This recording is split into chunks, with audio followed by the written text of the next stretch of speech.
Estamos direto da Casa de Leitura do Legislativo Caxiense para mais uma edição do Café com Letras. Quem nos brinda com a sua presença é o escritor Bruno Atti, que nos propõe aqui O Legado do Führer, uma edição da Quatrilho Editorial, uma segmentação das belas letras, uma boa edição. E o Bruno Atti propõe aqui basicamente um romance histórico, aqui, problematizando o que o Führer, digamos, o personagem Adolf Hitler da nossa história, teria deixado para as gerações subsequentes às dele. Bruno, é um prazer tê-lo conosco. Prazer é todo meu, Fábio. Tudo bem? E eu queria ver contigo, começar já te problematizando.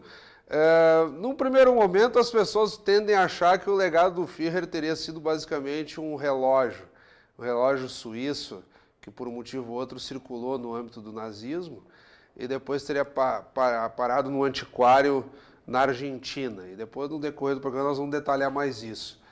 No final do livro, nós vemos que o legado não é bem esse.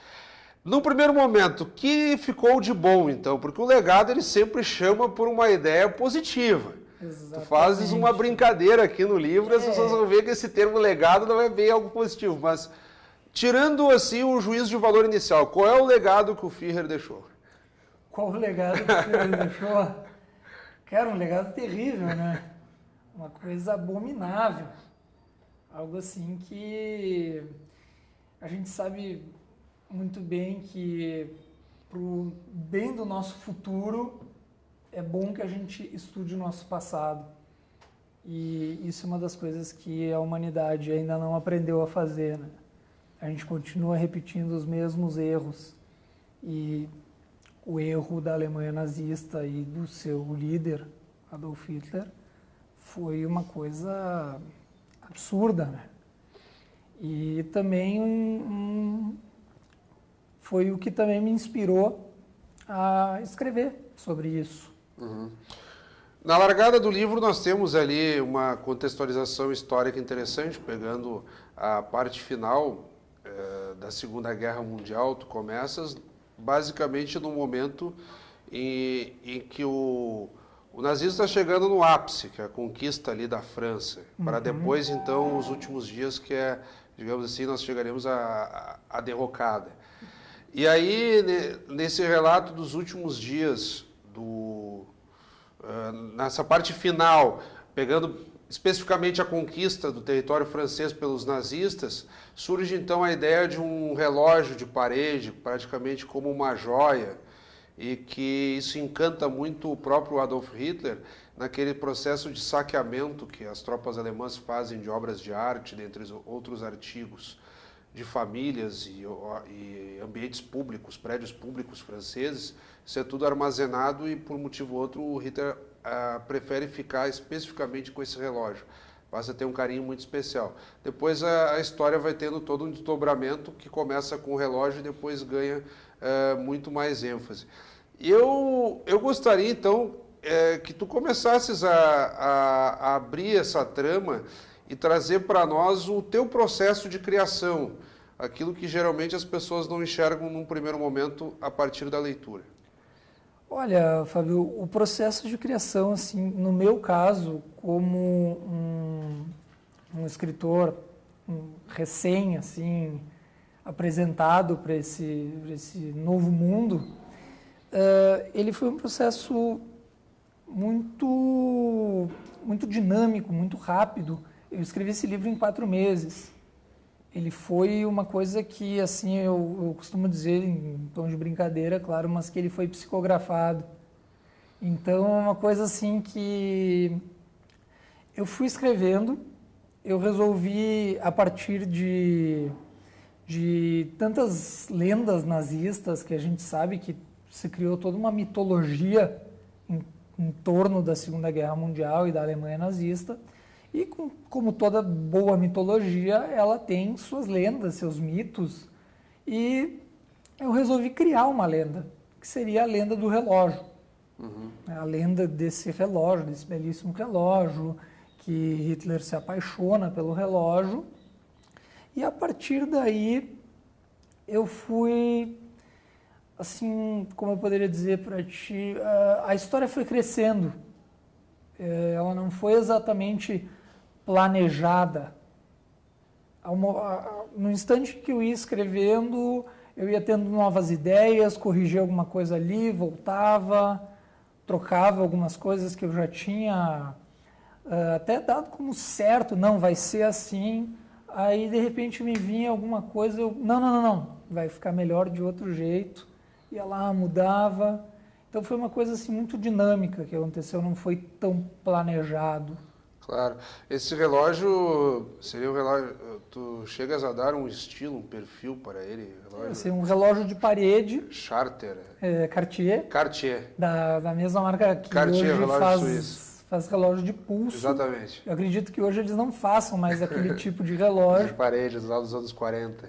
Na verdade, é um relógio de 1927 no livro, né? É uma coisa para ser bem... Até, digamos assim, que seria uma antiguidade até na época, né? Já seria uma relíquia. E aí depois ele é arrematado, termina indo parar num antiquário em Buenos Aires. Aí não é à toa que tu te vares da Argentina, porque é sabido que o território argentino deu guarida para ex-nazistas no pós-Segunda Guerra Mundial. O governo do Perón, Domingos Perón, dava guarida a esses ex-nazistas, chegavam com nome falso e lá tinham toda a possibilidade de viver clandestinamente aos olhos do restante do mundo, mas com toda a tranquilidade no perfil e no sistema argentino daquele período. Aí ele vai parar então lá, um oficial alemão fica, digamos, com a guarda desse relógio, se indigna por não ver maiores utilidades quanto a isso. Aí num leilão o relógio é arrematado por um dono de antiquário. E aí entra a protagonista da história, a Verônica, pelo menos poderíamos dizer a protagonista inicial, mas que ela percorre... Eu diria assim, que ela é a protagonista... Acaba sendo, em última análise. Ela a protagonista do livro. Ainda que surjam outros personagens. Exato. Ela arremata por $4.000, então esse relógio, como tu bem detalhes, é de 1927. Eu acabei dizendo anos 40 porque é o período ali, clímax, né, que nós estamos tratando da Segunda Guerra Mundial. Então arremata esse relógio suíço e a partir disso esse mistério nunca surge, nunca deixa de perder força. Mas o que teria? O relógio ele é uma largada. Depois nós vamos ver que a trama se desenvolve para o que hoje não é tão comum no noticiário, mas vinha sendo há alguns anos, que eram os chamados neonazistas, né? Aquelas denúncias de grupos neonazistas e tal. Eu achei interessante trazer à tona isso, porque é uma coisa que realmente, assim como eu já também falei em algumas outras entrevistas, o próprio release do livro, a história do neonazismo e dos neonazistas é uma coisa que me intriga muito. Me intriga o fato do porquê pessoas acreditam e seguem essa doutrina.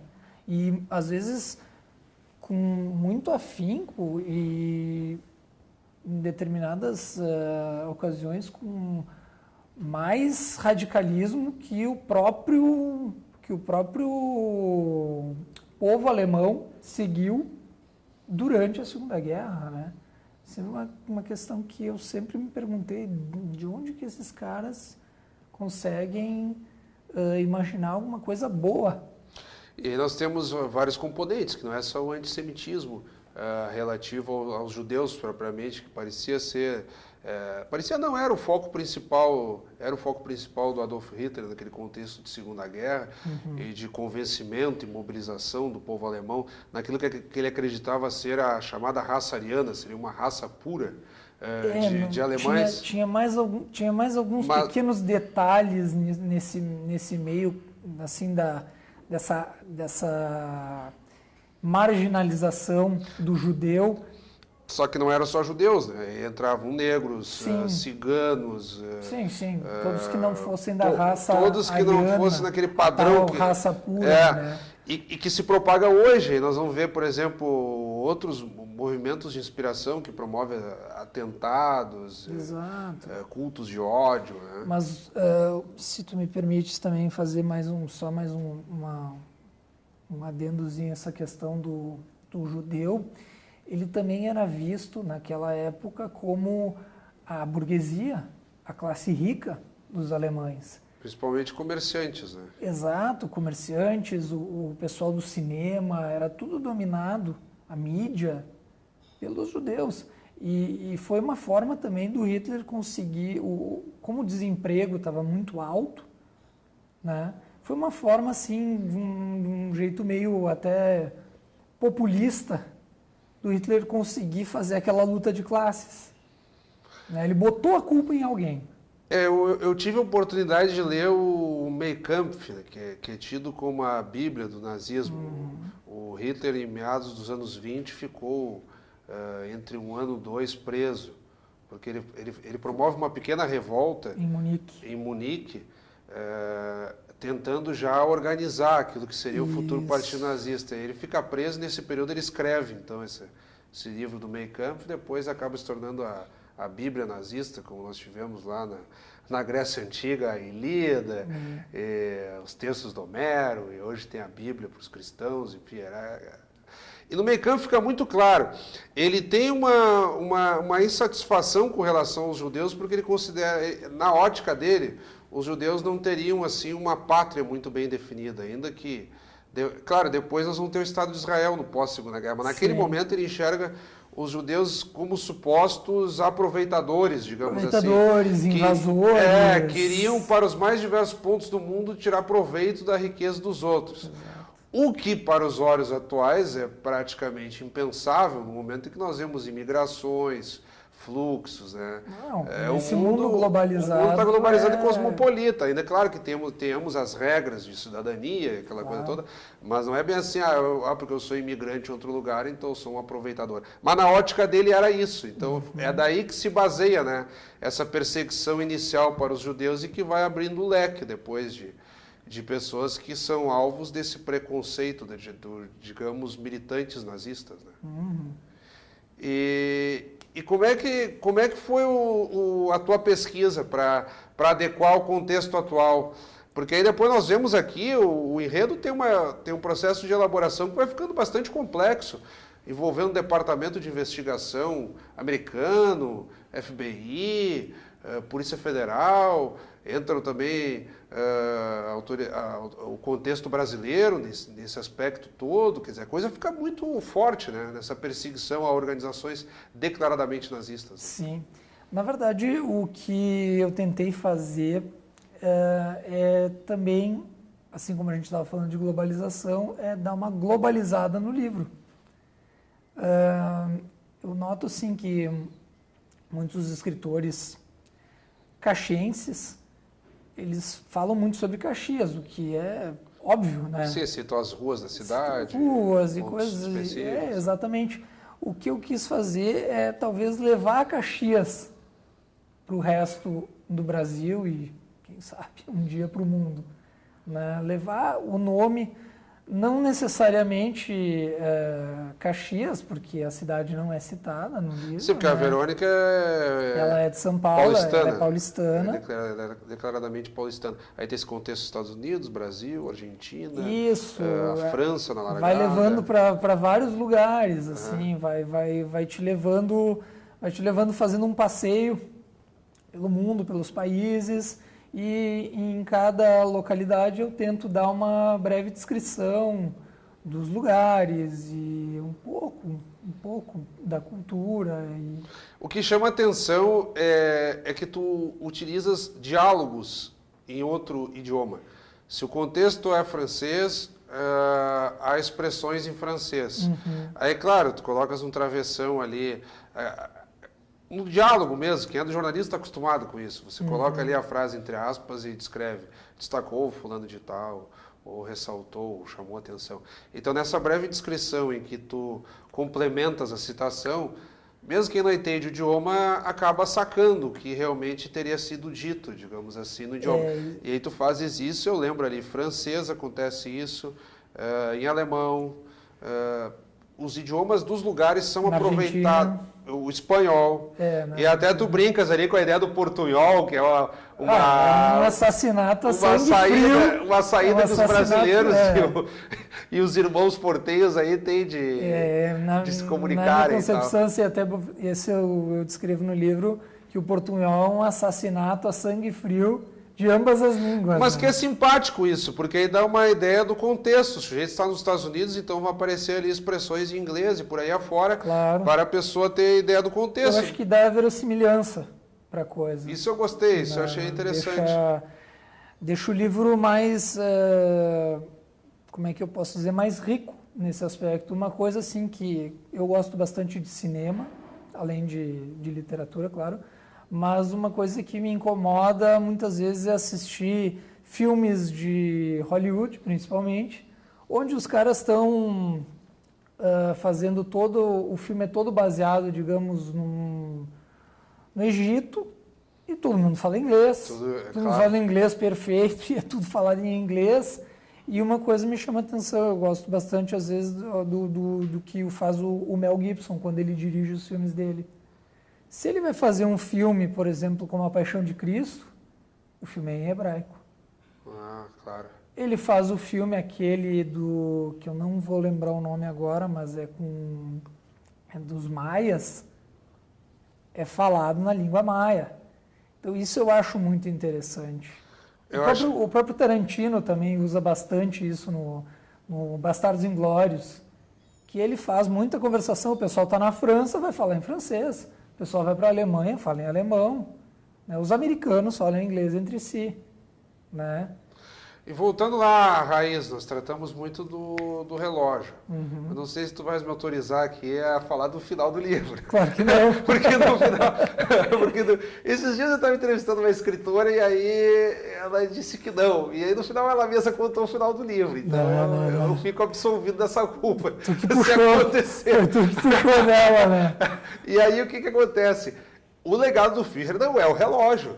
Quer dizer, em parte pode ser, mas o final ele até chega a ser um pouco cômico ali, porque o legado do Führer vai estar muito mais ligado aos judeus que são os combatidos, eles vão acabar sendo beneficiados de alguma forma por um legado de fato. Aí é tu que tá falando. Agora né? as pessoas é que vão ter que descobrir como é que chega esse legado, mas eu vou deixar a pista que o legado do Führer vai acabar contraditoriamente beneficiando os próprios judeus, sim, que são a raiz do combate, a raiz do preconceito nazista, digamos assim. Acho que fica de bom tom, né? É uma ironia que pode ficar por aí. É legal. Então. Aí o restante fica para quem vai ler. Exatamente. Então eu gostaria que, ao mesmo tempo que te agradeço, nós estamos um pouco além do nosso tempo, mas que tu tocasses ainda de forma breve num ponto que não tratamos até aqui, faça tuas considerações, porque é muito difícil. Nós estamos tratando aqui de um livro de 300 páginas, é uma trama complexa, então nós temos que pensar alguns fatores, né? Não tem como dar conta de tudo, né? Fica o espaço aí. Acho que é bem interessante para o pessoal que gosta de Segunda Guerra, que lê bastante sobre Segunda Guerra, pessoal que gosta de livros com essa dinâmica de leitura, essa narrativa fluida, uma espécie de novela policial. Uhum.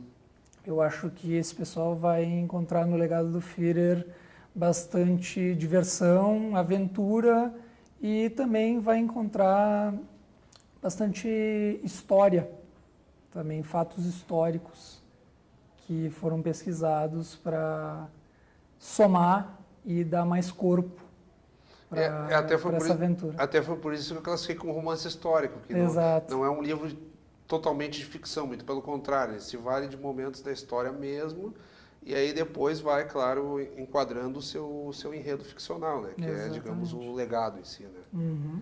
E fica aí a provocação, então, nós demos aqui um ponto de partida, agora só vamos descobrir por que o legado do Führer acaba beneficiando os judeus. Então. É isso aí. Mais uma vez te agradeço, Bruno. Eu que te agradeço, Fábio. Muito obrigado. Então, conversamos aqui com Bruno Atti, que nos traz o legado do Führer, que foi o tema do Café com Letras desta semana. Como sempre, convidamos a todos que continuem acompanhando a programação do nosso canal 16. Até o nosso próximo encontro.